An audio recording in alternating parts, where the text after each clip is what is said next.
So ito guys naman yung headlight niya naman. So may ginagawa ko. Yung headlight niya is red pero naging puti. So gagawin kong puti. At yung ano niya sa taas, ito, black. Yan.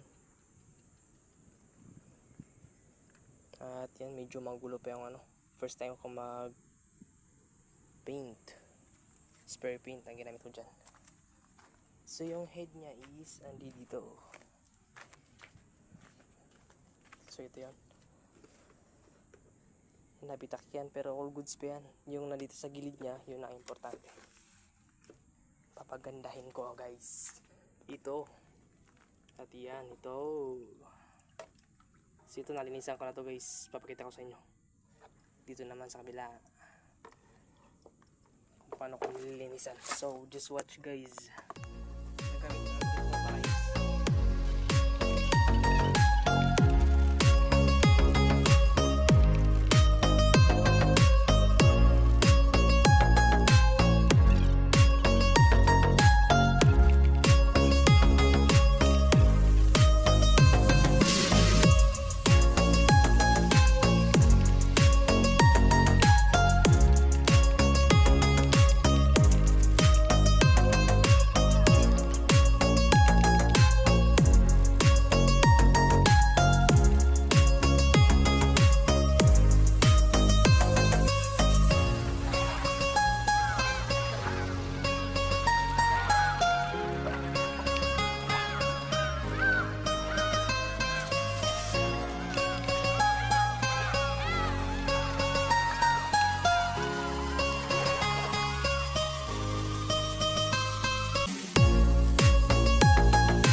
Guys, tapos na.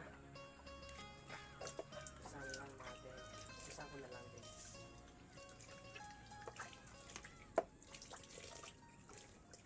At ibibilag ko sa araw. So wala pa yan dito yung black. Yun, malinis-linis na. Ang gandang tignan. Yan o, all goods. Mukha ni Rosie 1000. So ito naman yung last part sa head niya. Ganito ang itsura niya guys.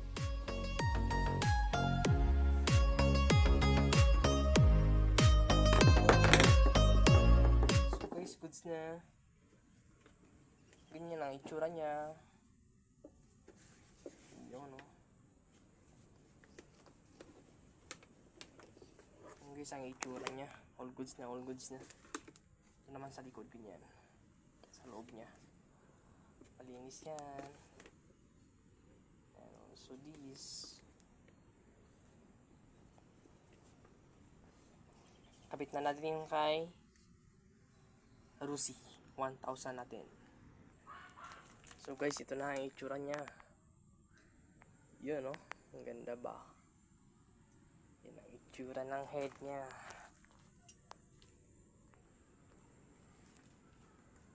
Yan. So puti. Visible pag malayo. Mas lalo na pag sa gabi guys. Visible. So yan lang guys. Ganun lang guys. So basic lang. Pag DIY sa ating mga motor. So thanks for watching.